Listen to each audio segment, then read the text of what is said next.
matter what people want you to believe, don't ever turn back on your dreams. Told in your Hey guys, welcome back to my channel. It's your girl Alana here. Welcome back to 3 Degrees of Love Divination. If you're just joining me, welcome, and I hope you enjoy my content and will like, share, and subscribe. So today I figured it is Black History Month still, as we're approaching the end of February. And there are some decks that I was hoping to work with this month, but that kind of got a little sidetracked because there were some other things that I wanted to end up working with, and that I felt like I needed to do, especially when it came to talking about grief and healing and things like that.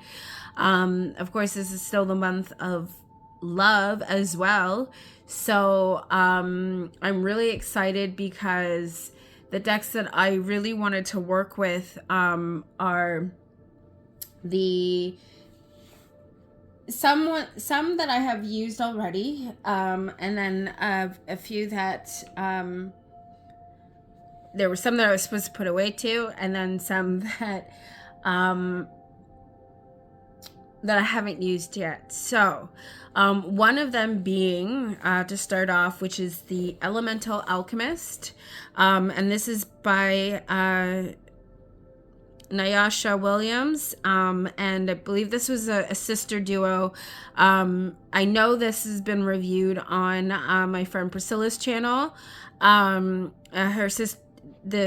sister duo is besides Nyasha Williams, is Grace Banda. And so this is an oracle deck that I would say is sort of like a companion, although this one is published by Andrews McMail Publishing, whereas the Black Tarot is by Running Press. So two different publishing houses, but still the aesthetic is gonna be essentially the same, and I think is very complementary. So I wanted to of course, this is a deck I'm going to be using for the first time, and I'm really excited about it.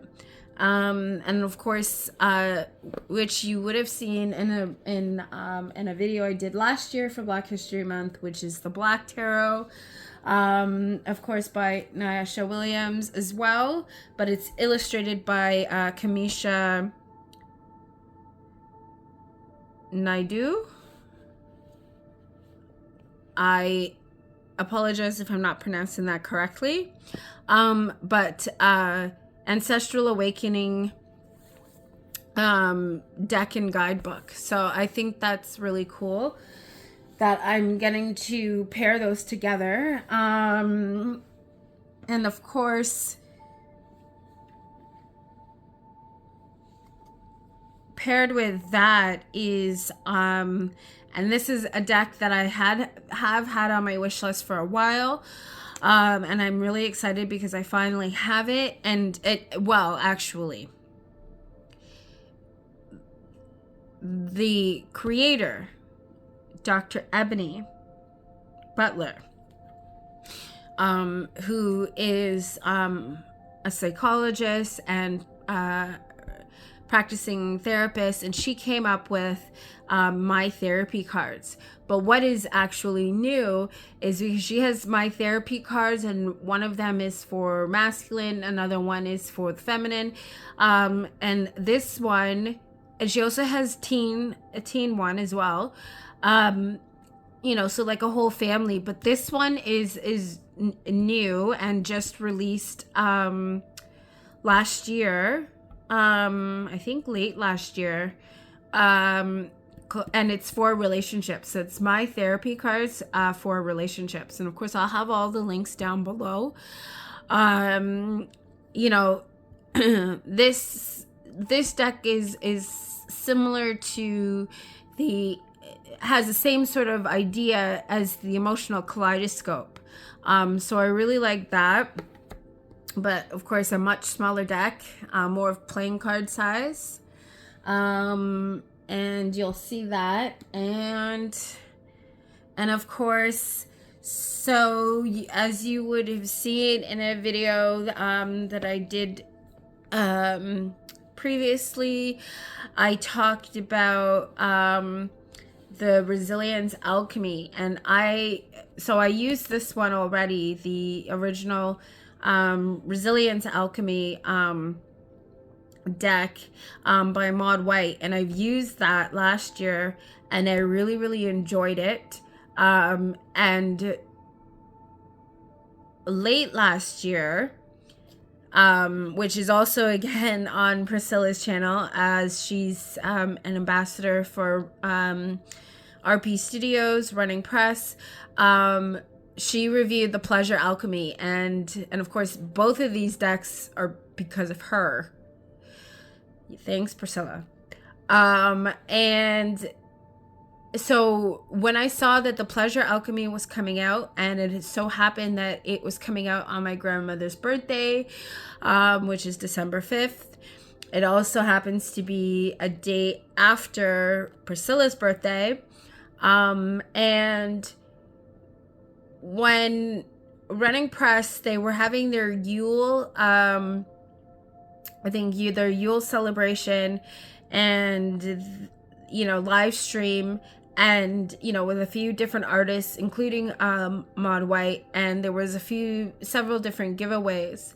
And one of the giveaways was the Pleasure Alchemy deck. Actually, it was both, plus a tote bag. And I know I explained this in my latest Bell Let's Talk Day video, and I had the Resilience Alchemy as a giveaway. And of course, it so happened that the winner of that deck was Amy Lou, who is the author of Let's Talk About It. And she was also, along with Priscilla, on my Bell Let's Talk Day for 2024, and we talked a lot about poetry, decks, mental health, and stuff like that. So I was really happy that she got it. And I was so happy to give it to her and to meet her in person and to hang out with her. She's such a wonderful soul. And, just the conversation, it's like we were running on the same wavelength. It was crazy, because it was like things that she was saying, I was like, yes, that's exactly how I think. And it was this, and vice versa, right? So it was such a great meet. It was I'm so blessed to have her find me on Instagram, and how we connected, and then she did about Let's Talk, and then I got to meet her in person because she is local to me. So that was really cool. So yeah, so I figured I wanted to work with both of these decks together, and so it's definitely a Running Press RP Studios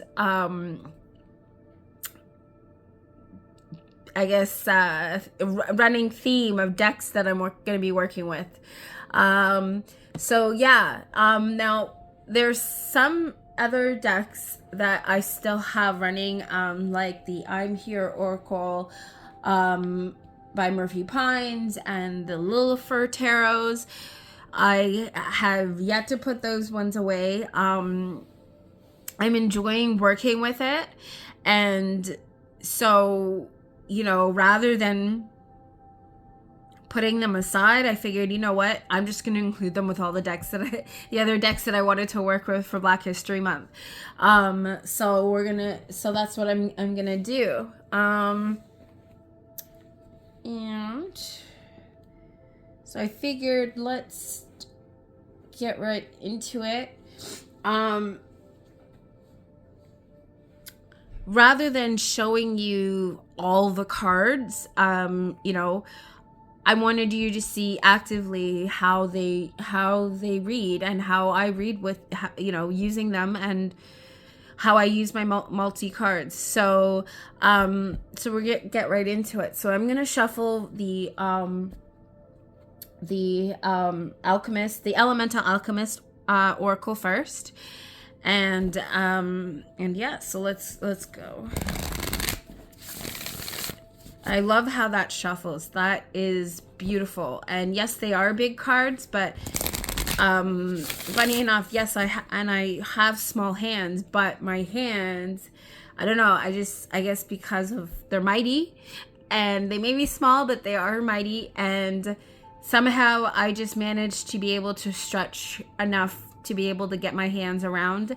And luckily the deck isn't that thick, so it is easier for me to be able to do it, even though there are larger cards, that I can shuffle them normally, comfortably, and still do my riffle shuffling and bridge. So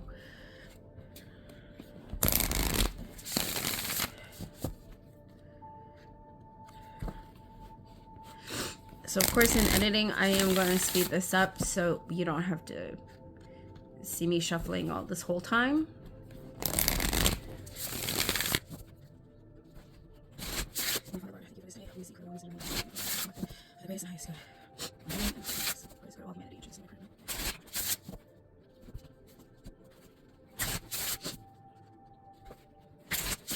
Now I'm not sure how long this video is gonna end up being, so if I have to, I will, if I have to, I will probably separate it into however many parts. I was gonna say 2 parts, but then again, I don't really know. So we'll see how it goes and go from there.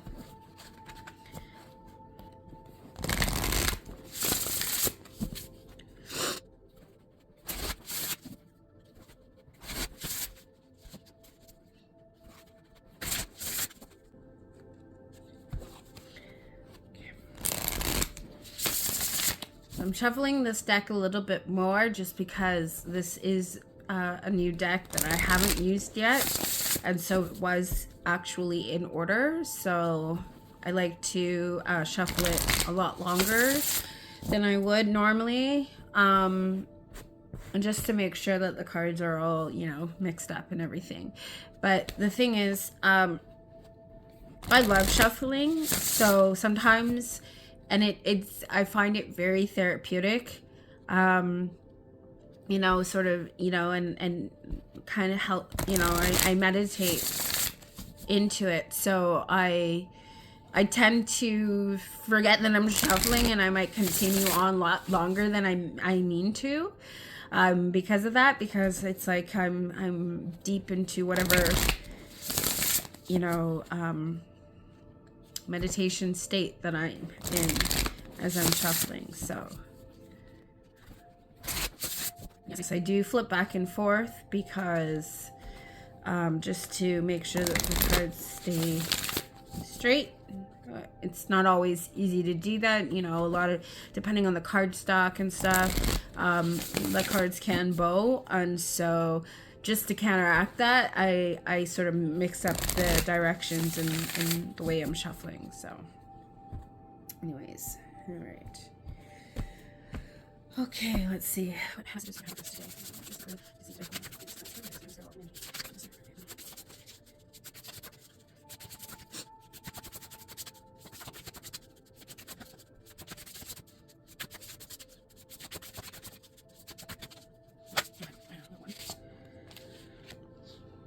Goddess of the East.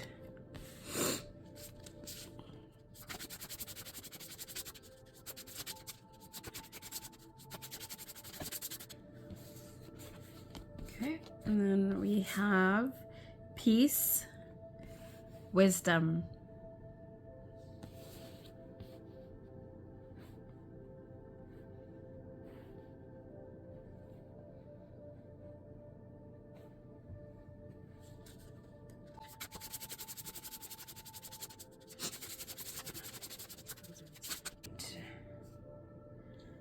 Goddess of the West.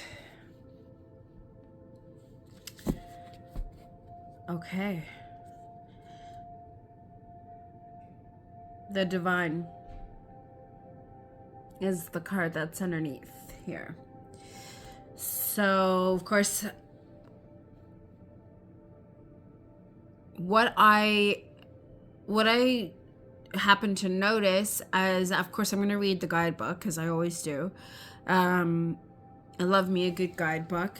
But we have Goddess of the East, Peace and Wisdom, and then Goddess of the West. And right away, to me, that the idea of balance is what speaks to me. It's, you know, it's the idea of this. So I think I may have talked about this in a previous video. I can't remember which one, but when I talk about the idea of, you know, of just, what's the word I'm looking for? When the centered approach when it comes to living life, right? You know, we have the aspect of good and bad, and the balance between the 2 points, right? Of good and evil, you know, of light and dark, and you know, and you know, when we talk about love being the highest vibration, right? Everything that we do, we approach with love. But when it comes to, you know, whether it be ourselves, you know, when we interact with each other, there has to be a balance, right? You can never be too, you know, you can never be too good, and you can never be too bad. Because those can be, you know, the polarity and being on one side more than the other. Of course, we know that, you know, in our world and our human existence, you know, we are given the freedom of free will, and, you know, everything is about choice. But, you know, it's sort of what how I see, you know, when we talk about things like religion and spirituality, right? There's always a war between the you know, the two mediums, you know, what they would consider, you know, dark magic and you know, and that sort of shadow work aspect, you know, and then of course the light side of it, which, you know, is, you know, the talk of God and Christianity, or, you know, any sort of dogmatic religion, you know, where you know, they sort of reject the alchemical side of spirituality. But really and truly, to me, the balance of the whole thing is in the center. If you see here, we have this is the Lilith Tarot spread cloth, right? And in the center of this circle is the star, right? Which is, you know, and is the sort of the focus point. It's even like when you think of a merry-go-round, right? The most chaos occurs on the outskirts of the spin, right? If you've ever been on a merry-go-round, you know, and you partake in that, you feel dizziest the most on the outer parts, when you're on the outer parts of the wheel, than if you were to be in the center, because the center is the balance point. The center is the middle of the whole spin. So it's almost like while you're still spinning, it almost feels like you may hardly be spinning because you're not feeling the entire shift between the 2 points, right? So, and so here, peace and wisdom, it's in the middle of the 2 points that we find the most balanced, right? So anyway, so that's what I've picked up so far. Of course, I haven't even read the guidebook, but I'll do that now. So let's see. We have Goddess of the East. Okay, so here's the guidebook. And of course, there's the introduction. We have the deck's story, tarot versus oracle, preparing for a reading.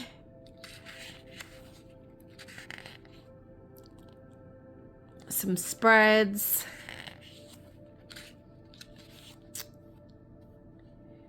The chakras. And now the elements. And then we got the... Okay, so... And then the cards.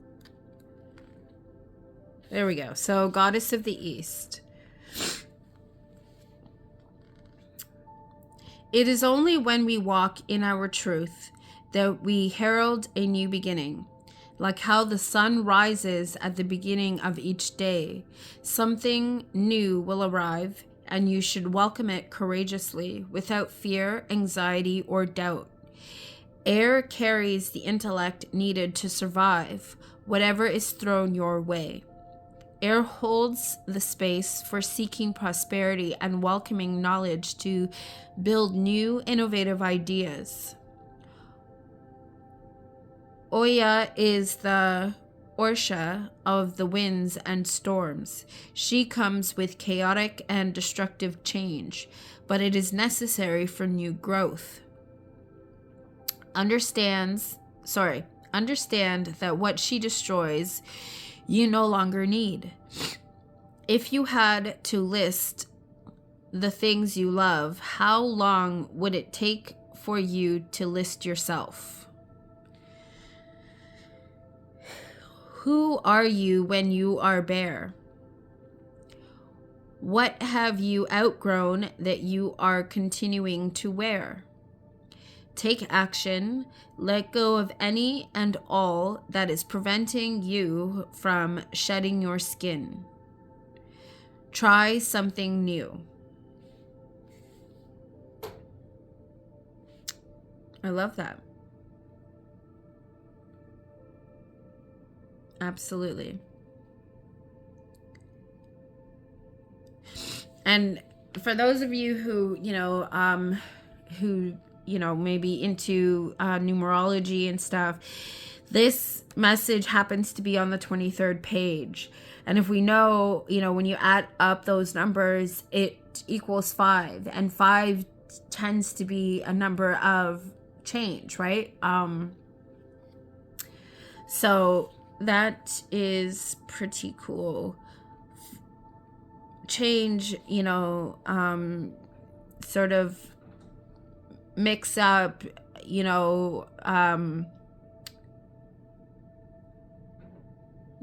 sort of chaotic kind of upset, if you will. Okay, so peace.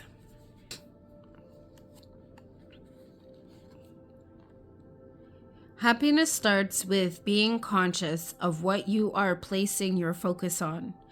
What you picture has so much power and can manifest. Most of life is spent searching for joy and happiness in all the wrong places, getting distracted by the goal of peace. It comes far too easy to conjure the negative. Slow down to be able to see what is already sprouting and what more you can plant to grow. While there is no one answer that fits all challenging circumstances, the struggle can appear more permanent than it really is. Once you come to accept that reality, you can settle into your wabi-sabi. The Japanese lifestyle concept is anchored in finding beauty in perfection and embracing a more natural form of life. It encourages us to understand that all are imperfect, incomplete, and momentary. Any pursuit of perfection or immense material gain is a matrix red herring. Wabi-sabi suggests finding peace in the imperfections and rawness of human existence. Let philosophy enrich your sense of what matters aesthetically, and what matters in the realm of accomplishment. Do relationships that are over or objects you no longer have continue to occupy your mind? Do you really know the difference between needs and wants? Do you physically or digitally aim to keep up with the Joneses? Take action. Commit to 30 days of gratitude. Yeah.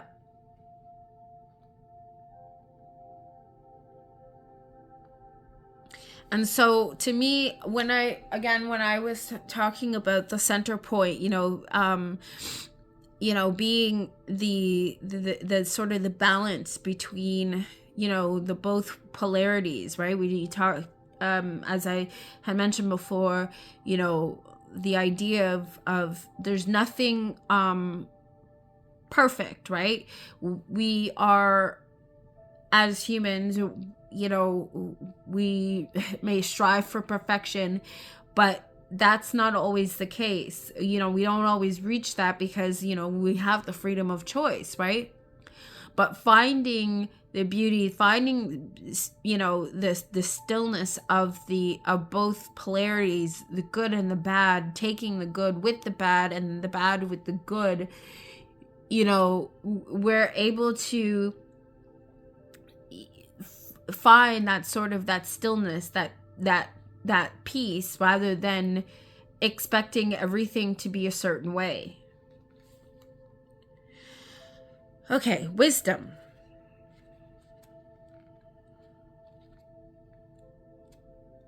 All right, wisdom. Okay.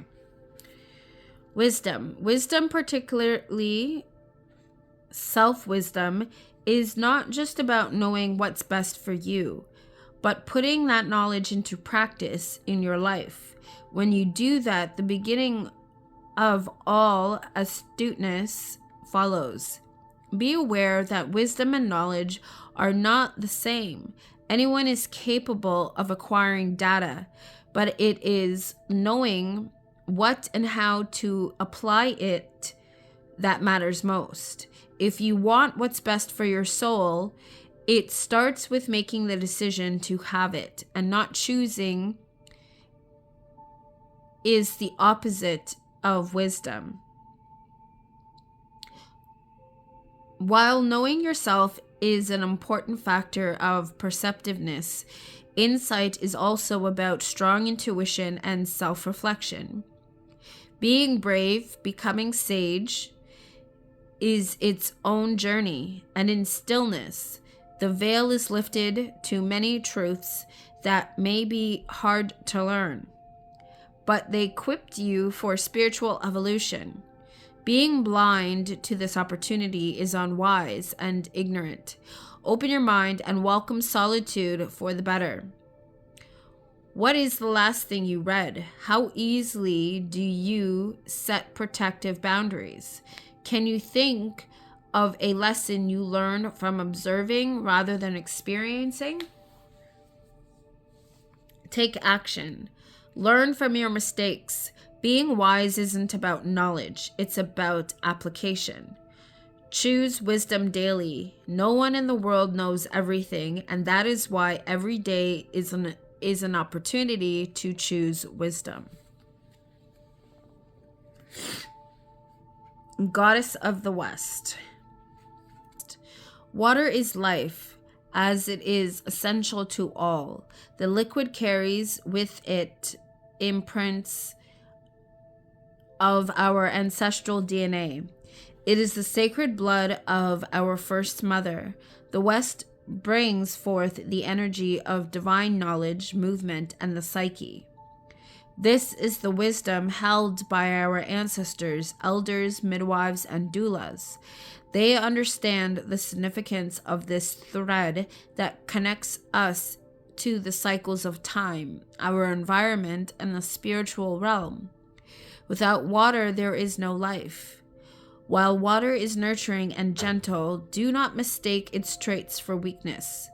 The tsunami and puddle are molded from the same element. Allow the flow of compassion, grace, and understanding to enter your internal rhythm and extend that overflow to others. When you are longing to connect with the element, sing in a body of natural waters or hold a shell to your ear. Foresight given by her is to be flexible as it shifts are a certainty. Just as the ocean is constantly ebbing and flowing, change is ever present. Do you know where you begin and others end?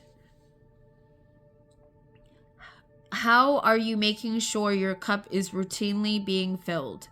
Do you imagine a life flow in which there is a balance and enough for everyone?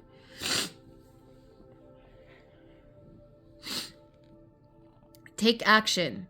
Tap into / link up with some maternal wisdom. Take a risk. So yeah, it comes back about the balance between the two polarities. So of course I was talking about the idea of good and evil, and stuff like that, but it's not just about that. It's all polarities, right, that exist within life, right? Elemental, even when we think about ideally ourselves, right, and the fact that we are all human. When we vibrate at the highest frequency, we can see each other for exactly divine beings that we are. I mean, in this 3D world, it's living in humanity, we have the choice of free will and how we operate. We have the beauty of trial and error and things like that, right? So it's about finding the balance in between, the give and take, the right and the wrong, the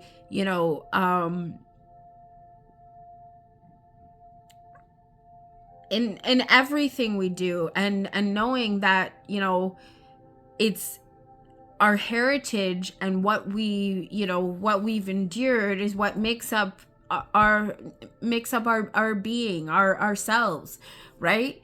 And it's also taking the wisdom from our ancestors and being able to apply it in our daily living and daily lives, right? And when we can be able to evaluate what works and what doesn't work, what has served us and hasn't served us, that's how finding the balance in between, and the balance between, the divine and our human existence, right? And the different points. We are made up of all the elements, just like the entire world, right? So when we can acknowledge that, and when we can operate from that sort of elevated space of understanding, it's easier to find the balance between all polarities of existence. Okay, so, and of course, we're just getting started, so that's, that may be one message to think about, but, isn't the full picture necessarily, so, so now I'm going to use the Black Tarot, which is, by the same author, Nyasha Williams.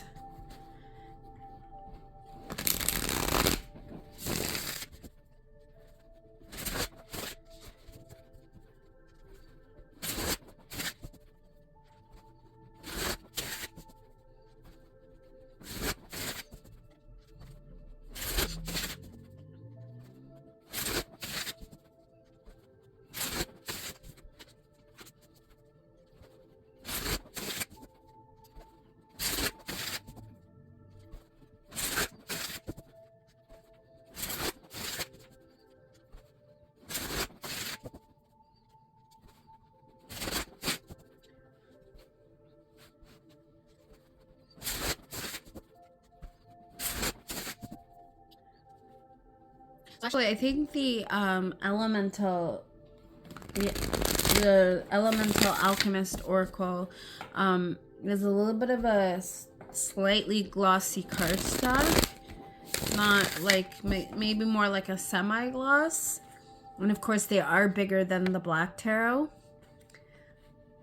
but it still has a nice feel. Even the way it shuffles, whereas the Black Tarot is, of course, they are by two different publishing houses, but the Black Tarot is more of a matte cardstock, and they are bigger than normal tarot size, but they are definitely smaller than the Elemental Alchemist Oracle. So.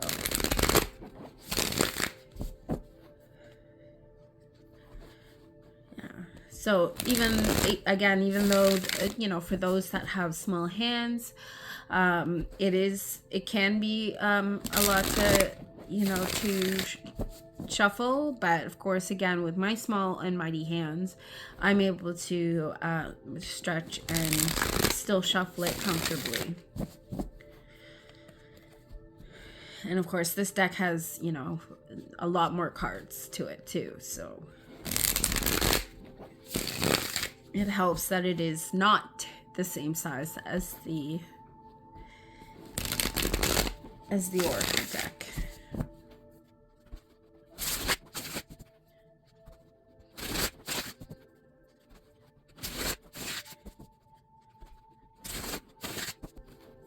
And I've actually been a bit definitely looking forward to working with all of these cards together, especially the first four here, because it's again, as we're talking about, this, it being still Black History Month, and it's the month of love and self-love, when we can bring recognition to various cultures, that's always a great thing. And being a part of the Black community myself, as a proud Black woman, Canadian born, I very much appreciate the representation, and also, if you know the history, and Black history, and a lot of the struggles and the pain, and even as someone who is, has endured a lot of trauma,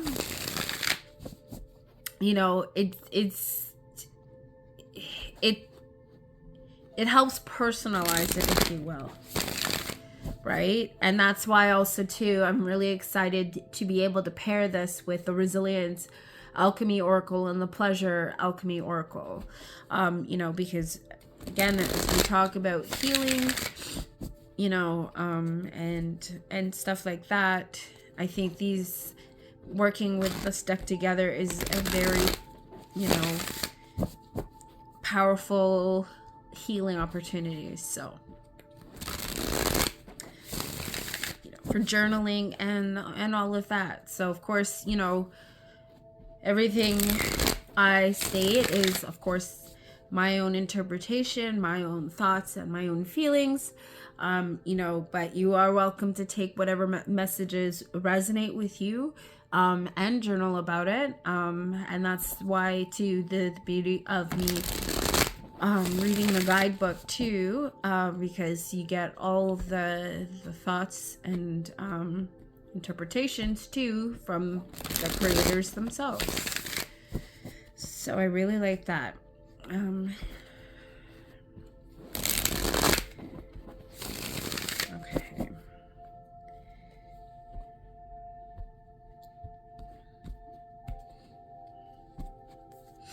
Let me find that. Let me see. So I need to see today for our greatest in high school, greatest in high school. Oh, humanity, Jesus, nearly Bremen.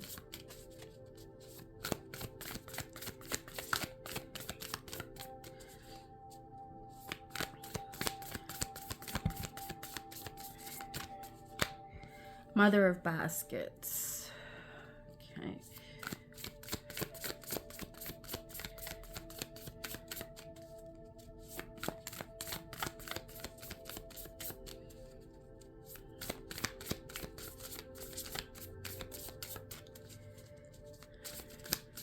And I'll tell you, this deck is a joy to shuffle. It is beautiful. The matte cardstock, just the sound of the shuffling, the, you know, the flexibility of the cards.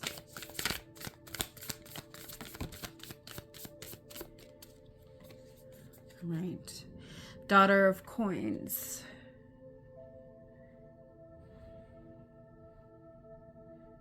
All right.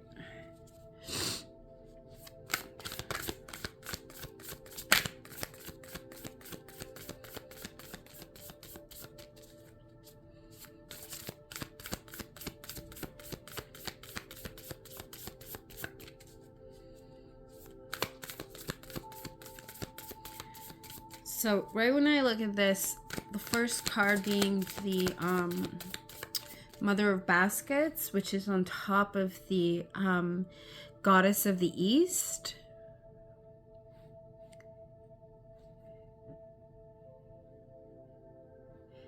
You know, and based on the messages that I've already read, what I'm picking up is, you know, the understanding of our emotions, and, you know, knowing what we need to,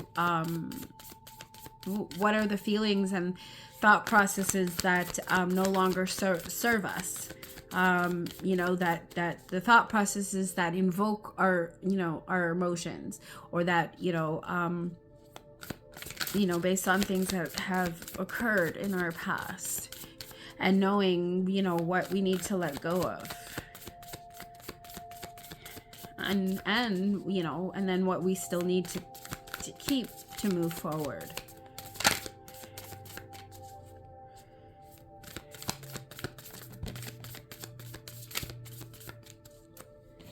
Okay, and then we have Daughter of Knives.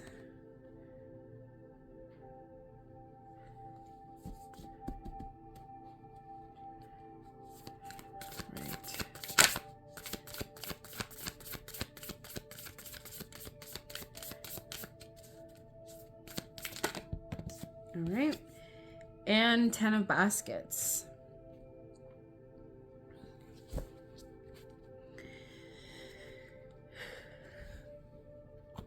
So yeah, so you know, the feelings and emotions that no longer serve us, right? And that kind of, again, keep coming back to this, the idea of the saboteurs, the positive intelligence training that I'm still doing, and and being able to unpack what isn't useful, right? And even those things, because it also, what I just thought of is even what I endured last year, so one of the things that I talk about when it comes to things like addiction and stuff like that, right? And obsessive compulsions, so one of my sort of vices for dealing with my pain and my trauma was compulsive spending, right? And that being very, very much tied to, so Mother of Baskets, in this deck, the baskets is the cup suit. No.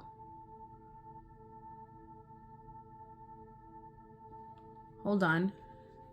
Works. I think I have to. Nope. I think the baskets is the pentacle. Nope. No. I'm right. Sorry. It's the cups. It's the cup suit. Yes. I was right. Okay. Oops. Because normally we have the wands, cups, swords, and pentacles or coins, right? So, but in this deck we have the wands, the baskets, knives, and coins. So the baskets is the cup suit. Yes. So going back to what I was saying, yes, the emotions are tied to what that sort of to the sort of the material accumulation, if you will, that was gathered, and so at a certain point in the healing process, right, taking stock of where this need for accumulation is comes from, what are the emotions attached to it, and being able to let go of what is no longer serving, which also included decluttering, right, and letting go of the stuff that was accumulated because of the emotional turmoil that I was going through, right? And so needing to know what to keep and what to discard, right? We have this woman here who's actually in front of a shelving unit with a whole bunch of different things. She has her bag on her back, and the idea is sort of contemplating what to keep and what to discard. So and yes, that's from an emotional perspective, but again, connecting that to even the material, right? We have the Daughter of Coins. So let's read the Daughter of Coins. Well, actually, we'll read the Mother of Baskets and then the Daughter of Coins. Okay, so Mother of Baskets. So this is the family court card. Traits: compassion, calm. Card description: a woman is shopping in a botanica or apothecary. She carries a baby in a basket on her back. The Mother of Baskets has a kind word for all and is someone to turn to for advice as she spits mother's wit. Full of compassion, she is the reminder to give yourself and others grace. The Mother of Baskets trusts her intuition and is tapped into others' energy, knowing what they are feeling and experiencing without needing to be told. This card is a call to respect and show reverence for all aspects of creation. She is a prompt to welcome any and all feelings, knowing that their complexity gives life its richness, meaning, and depth. In Yang, intuition, spiritual or psychic; fluidity, nurturing, healing. In Yin, martyrdom, emotional instability, exhaustion, covert narcissism. Aligning, send snail mail to a few loved ones. So yeah, so having that compassion and that understanding to be able to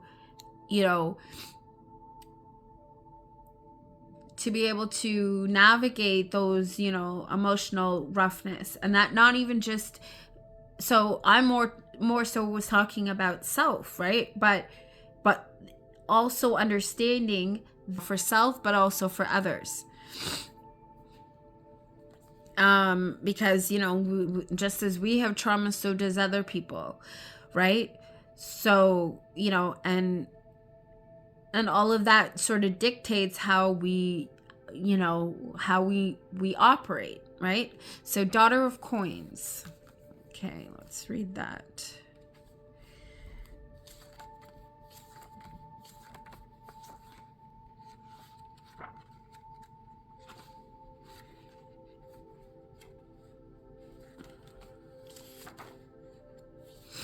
Okay, Daughter of Coins. Traits: diligent, thorough. Card description: a young woman stands boldly, accompanied by her white mare. She knows there is work to be done, but that slow and steady wins the race. The Daughter of Coins is prepared for setbacks, aware that falling off the horse is a possibility. But she won't be discouraged and is determined to climb back on the saddle. This card holds the energy of sticking it out for the long haul. The Daughter of Coins revels in being dependable, building a life that supports her lifestyle. She spends her money wisely and always has resources for a rainy day. Be wary of becoming stagnant by being too practical, not embracing change, or avoiding risk-taking.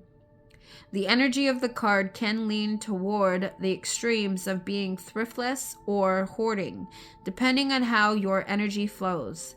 In Yang, focus on building finance or securing commitments, making proposals, advancing class size, gifts, new contracts. In Yin, paralyzing perfectionism, wasted effort, self-worth issues, blocking wealth and abundance, lack of planning. Aligning, take a cooking class. So being able to again, if I even talking about my situation when I was having to declutter and decide what to give away, because there was so much that was going on, and of course what I was engaging in was not helpful and useful. The accumulation of things and things that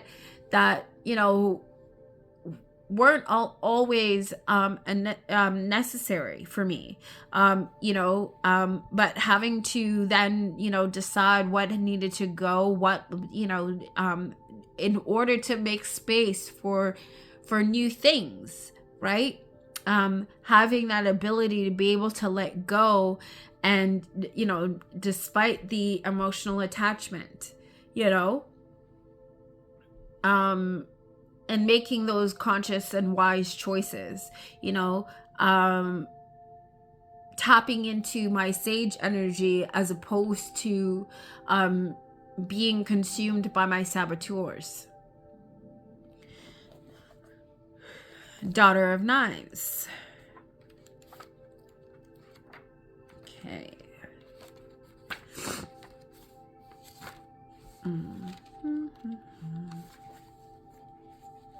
Okay, so Daughter of Knives.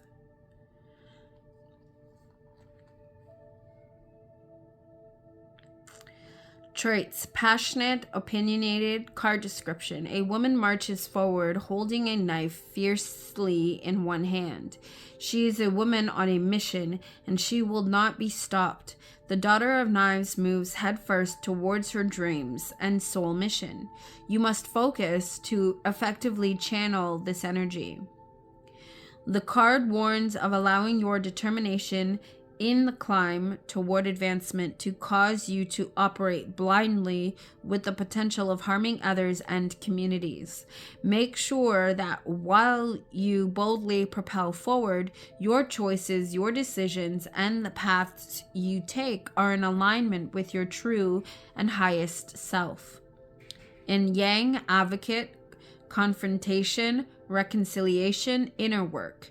In Yin, ungrounded, condescending, chaos, poor judgment. Aligning, plant a terrarium. So yeah, so again, the idea of mental clarity, right? Being able to sort through and know, having the wisdom to know what I needed to let go. What were the aspects, that were hindering my growth? What wasn't serving me? The thought processes, the things accumulated, the emotions, and being able to have the strength to charge forth, to confront those parts of myself that I've either hung on to for so long, and that wasn't serving me on my journey, and being able to to better understand where some of those thought processes may have been coming from, what were influencing them, where and how they came to be, right? So, and having the strength to cut through those negative barriers that were keeping me from my higher self and my divine purpose. So and being successful in it, right? So that's the how I connect that there. And of course, underneath is the wisdom card, right? We gain that knowledge when we do the inner reflection and the inner work and commit to the self-healing, right? Okay, so now we have 10 of baskets. Okay. 10 of baskets. And this is the minor arcana. Traits: happiness, alignment. Card description: family breaks bread together at a table. The hosts are fulfilled by being able to entertain and enjoy loved ones. This is a card of celebration, carrying the energy of joy, peace, contentment, family, and faith. The 10 of baskets is the homecoming of emotional fulfillment. Your heart is home because you know who you are and what you are here on earth to accomplish. You are welcomed and surrounded in love. Excuse me. The wealth of food, company, and baskets is a showcase of abundant blessings. This card represents the solace of finding your family, who accept you and bring tranquility to your life. Remember to show love to those who see you and have stuck by you on your walk. Recognizing our interconnectedness with all that recognizing our interconnectedness with all that is brings joy and peace. Yin Yang, celebrations with loved ones, blessings, divine love, blissful relationships. In Yin, broken home, misaligned values, difficult and struggling relationships, toxic or abusive relatives or family members. Empty nest, aligning, take your power back, realigning with the life you want to live. Yes. Finding that balance, right? So from the very beginning, starting from the east as the sun rises to sunset, and all that occurs in between. And, and in there we find the balance of self, right? So I really like that. Excuse me. Excuse me.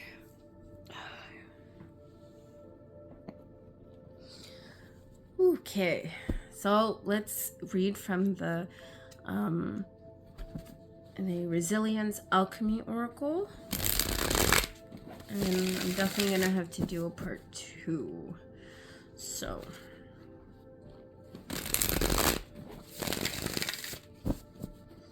and of course these are again larger cards, but because they're not as big as the Elemental Alchemist, but it does have but they are long, and because there is a lot of cards, I forget how many are in this deck, and I can't tell you if it's gonna see, but anyways, but the card stock is very flexible, so I'm again, with my small but mighty hands, I'm able to stretch and still be able to shuffle it comfortably. And it is sort of like a semi-gloss sort of finish, so even how it glides. I love shuffling this deck.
So what I really like about the Resilience Alchemy Oracle is because not only does it offer the idea of food for thought, but depending on the card, there's also some action prompts and lots of prompts for journaling. I think all of these decks sort of have that that element that so. And those are the kinds of decks I really enjoy working with, because really allows for the opportunity to self-reflect, not just getting a reading and saying, hey, this is how your life is going.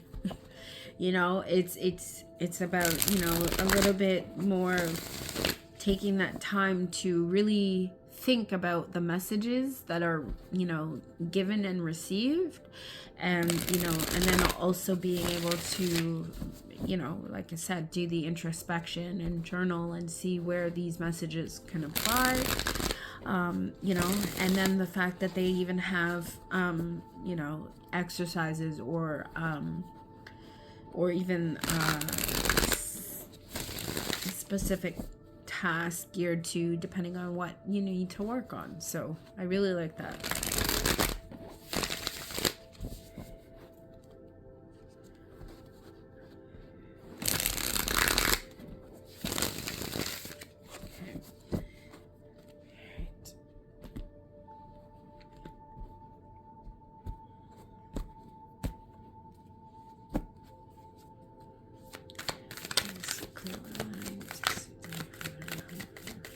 Sometimes good, really sometimes of all humanity. Right, so the first card, the head remedy, is understand, and that is the 11th card. Or sorry, the 11th head remedy.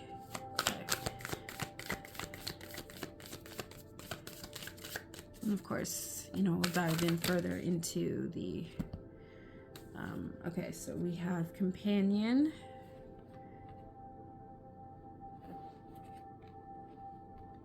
Ooh.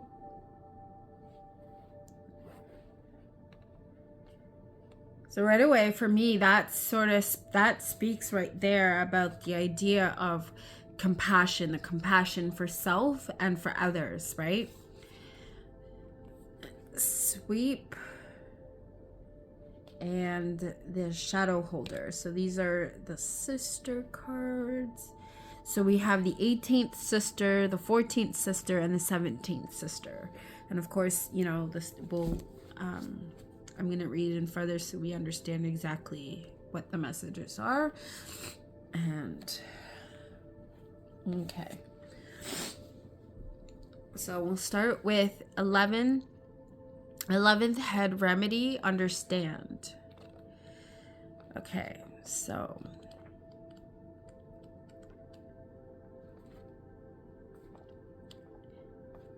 and if you haven't seen me use this deck before, I encourage you to check out my previous video I did last year when I was using it. I will have it linked in the description box, as as with everything else, so that you will be able to take a look at it.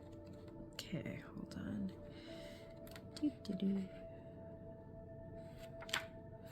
Okay.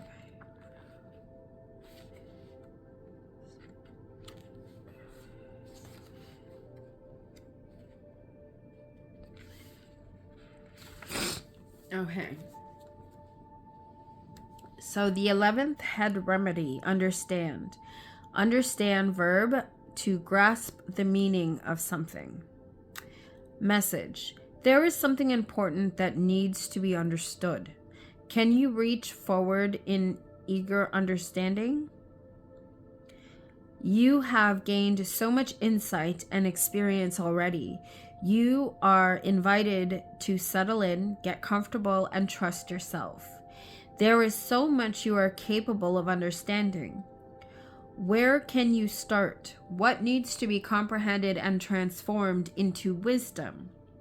Step forward and move beyond your own walls. Have courage. Remember all the times you gained understanding and felt better afterward. May you gently and consciously work to see the world from a wiser vantage point. Remedy. What do you need to understand today? What might seem incomprehensible? What might be confusing or frustrating? You are ready to internalize new knowledge. You are ready to transform doubt into understanding.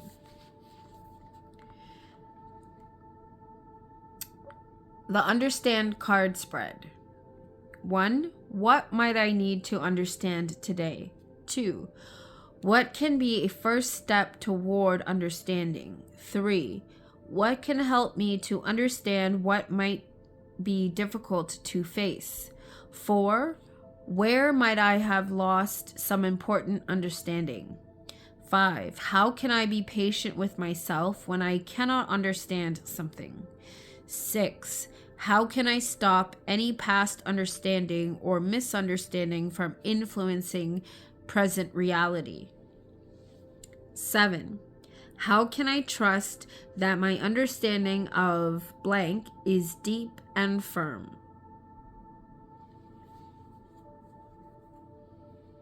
8. How might understanding blank change my life? And of course, it is blank, but you can fill it in accordingly to what whatever message that you feel this may be applying to for you. Okay, so 8. How might understanding change my life? 9. What might it be 9. Why might it be difficult for me to understand blank? Okay, so that is a resilience alchemy. And then we have 18th sister. So I will read the set, and then I will pause and then go into a part 2. So it may not continue to follow this because I might want to end up using the cards for myself and do readings, but it would pretty much be like how I did the last set of videos when therapy and tarot and talking about grief. So in this sense, but right now we have the 18th sister companion. She sits down beside us. Okay, so 18th sister. Okay. All right.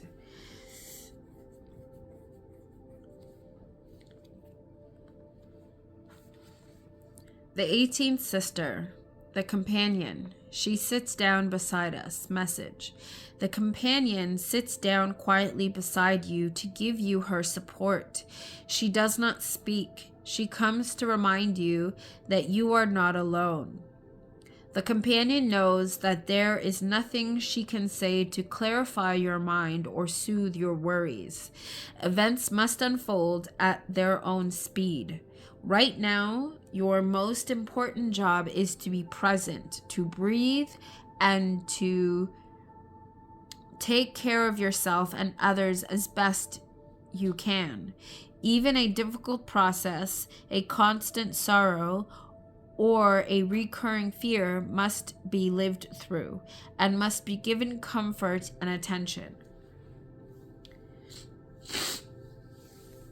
There are some things you simply cannot control or rush. May you have patience with yourself and with others during difficult times. Apprenticeship. What might need some of your time and patient companionship? What asks for your gentle support? Perhaps the hardest and yet bravest thing you can ever do is to sit with something without trying to fix it. Can you do this today? What might you discover if you do? The companion's card spread. 1. How can the companion support me today? 2. What are patience and presence necessary? 2. Why are patience and presence necessary right now? 3. What can help me to sit down and simply be? 4. What might companionship look like? 5. Why might it be difficult for me to be a companion to myself or others? 6. How can I be supportive? How can I be a supportive companion to blank? 7. What can be a first step toward patient companionship? 8. In what part of my life might I have forgotten to be a companion to myself or others? 9. What can help me release the need to fix things? 10. Why do I need to wait?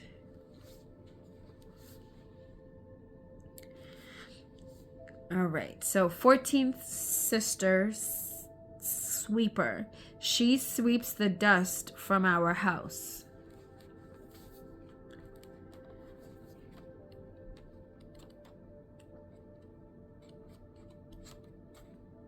So what I'm getting to here from this, the idea with the companion on top of, the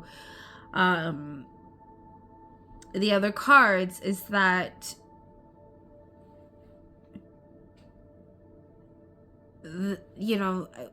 talk about the idea of self-reflection, and being able to to go through and sort through everything, right? Because you need to take that time to reflect, because it's a process, even as I go back and reflect on when I told you I was decluttering and understanding what I needed to why I did what I did, and and then taking the time to to sort through what to keep and not to keep, and why, right? I needed to be compassionate and understanding with myself, that it was a process that was going to be difficult, and take whatever time I needed, rather than rushing the process to to go through everything, right? To make sure that I'm not also throwing out things or getting rid of things that maybe I still might need, and giving myself the space, because it took the decluttering process, because it was also very much an emotional roller coaster experience for me. I had to be patient with myself, because there were certain days that while I was doing it, I maybe didn't do as much, and I had to recognize and understand that that's how it needed to flow, right? So that's where, for me, that's how that fits. Okay, so the 14th sister sweeper. Okay. The 14th sister, the sweeper. She sweeps the dust from our home. Message. The sweeper meets you at the doorway of your house. She hands you a strong, sturdy broom. Alchemist. She tells you you have taken on too much. There is a great deal that you do not need. It is time to sweep it all away. The dust lies too heavy. Precious treasure is hidden underneath. It is time to pick up your broom and sweep away everything that does not serve you, everything that is not needed, so that you may see what truly matters. What might you have missed through the clutter?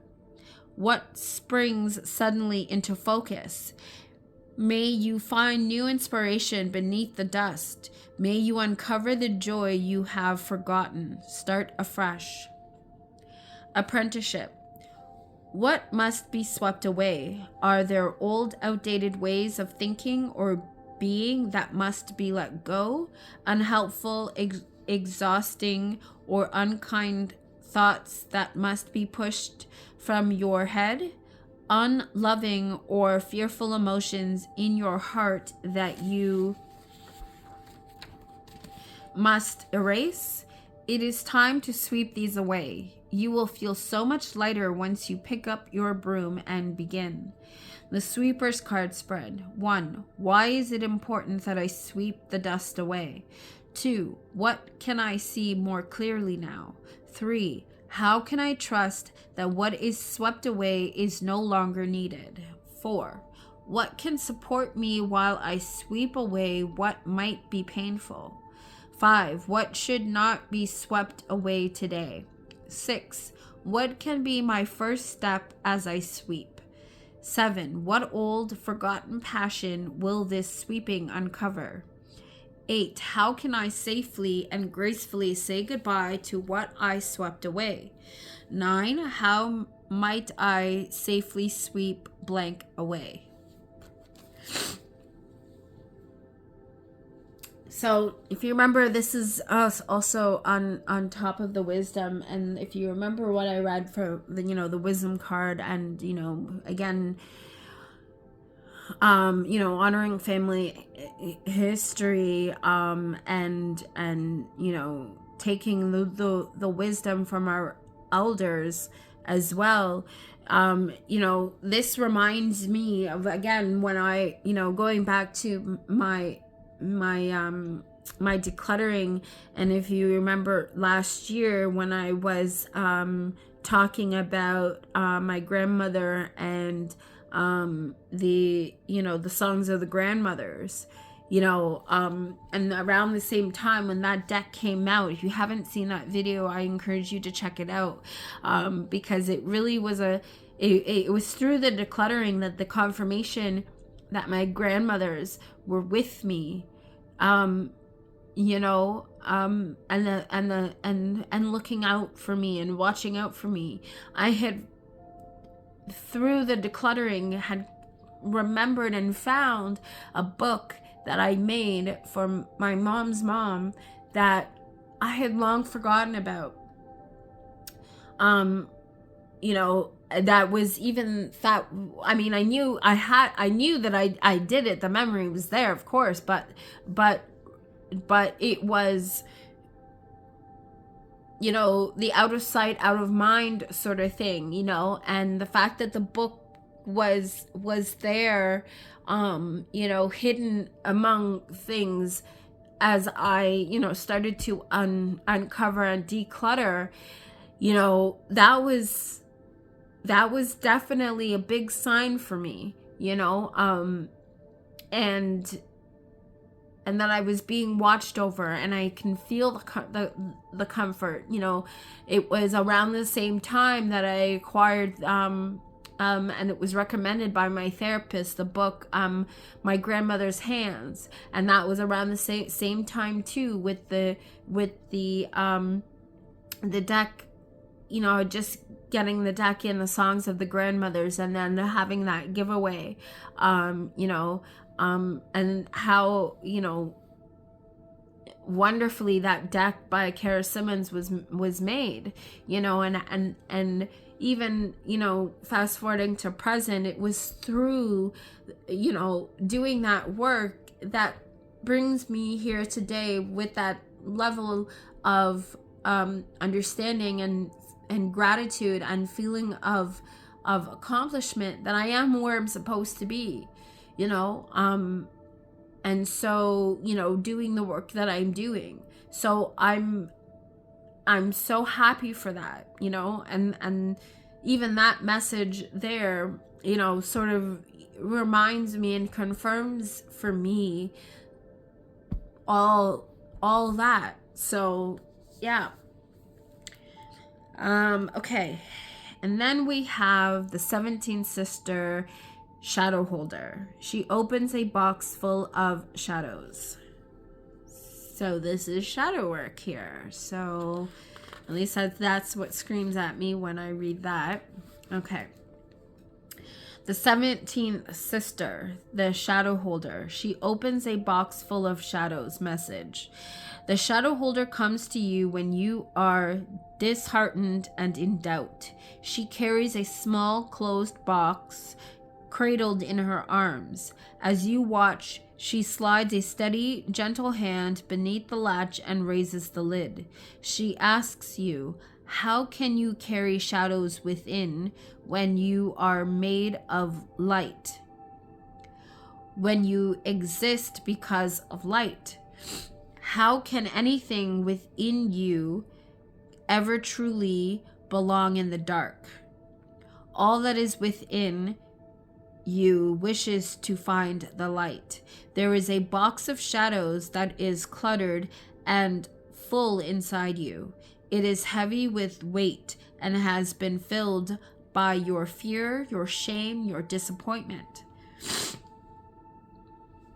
Excuse me. It must be cleared out. Rejoice and open the box. There is no shame, no fear, no mistake. that is not fit to find the light. There is no deserving or not deserving when it comes to light. May you remember that there is light in every single thing. There is light in you. Apprenticeship. What have you kept in your box of shadows for too long? Even something small, even something seemingly inconsequential, can become heavy over time. After all, doesn't everything become heavier the longer you carry it? What heaviness do you need to release? What wishes to find the light? The shadow holder's card spread. So it says card spread, but I more or less sort of look at it as being journal prompts in this case. Of course, you can always use it as a card spread, and to use with tarot. But this is how I like to use this deck. So anyhow, so the shadow holder's card spread. 1. How can I be gentle and loving with my shadows? 2. What might have been put in my box of shadows accidentally? 3. What can support me as I open my box of shadows? 4. What wishes to find the light?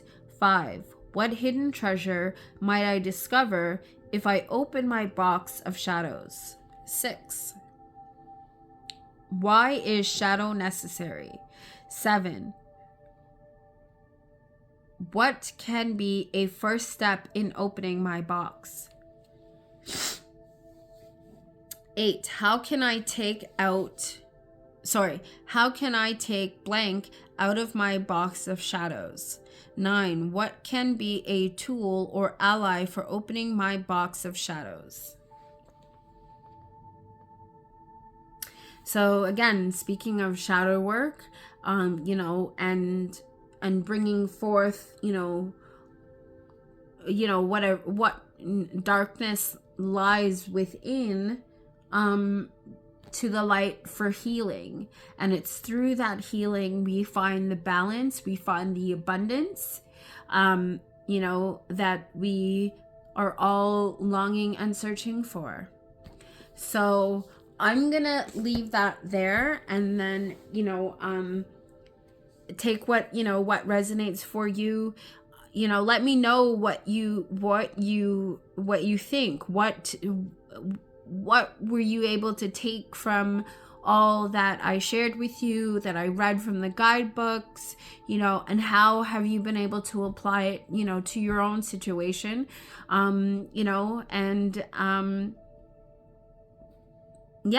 feel free to comment down below and share with me your thoughts. Please hit that like and share and subscribe. And don't forget to hit that notification bell so that you will always know when I post my latest video. So with all that being said, I'm going to leave it here. And thank you for joining me today. As I am love, so are you. Take care of yourself and one another. I love you very much.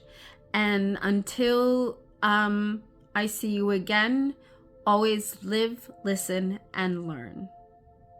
Take care. Bye. Gotta love, gotta love, gotta love one another. Gotta love, gotta love, gotta love one another. Gotta love, gotta love, gotta love one another. No matter what people